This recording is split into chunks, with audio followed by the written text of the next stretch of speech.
Independence is the opposite of dependence. Tyranny, no matter how big or small, will always have dependence as one of its cornerstones.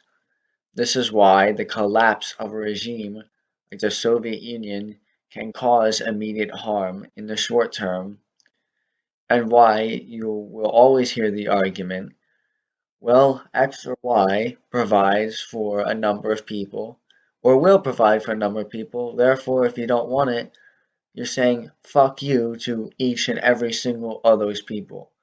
It's a disingenuous guilt trip, but there is a kernel of truth that there are some people who depend on those programs, and if you got rid of them tomorrow, they would have to find another way.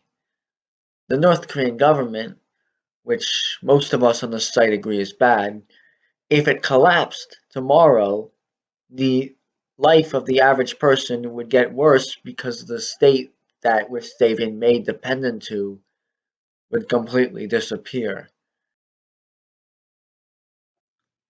Therein lies the problem that the system that keeps people down also keeps those people as dependents.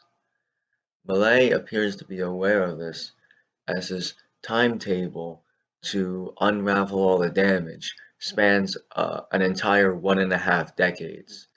But there's still a presidential election every few years, and he needs to provide enough change to win that while not upsetting the Jenga tower and making the slaves want to go back to Pharaoh.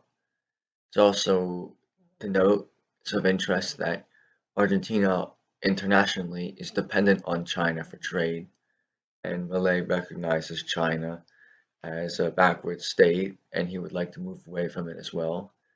So he's also destroying dependence in that sense. Conservative governments have tried to deregulate their economies and restore individual freedom, but Milei is a pure libertarian, and this presidency will be a chance to observe the practical application of dismantling a gigantic bureaucracy in reality, not just in paper. In our heads, we're going to see it firsthand. And his decoupling from China is also of huge geopolitical interest. Even as someone who doesn't live in Argentina, as an American libertarian, I think this will be something I'll have my eyes peeled out to watch. I think these are very, very great challenges, but I'm optimistic that he can do it.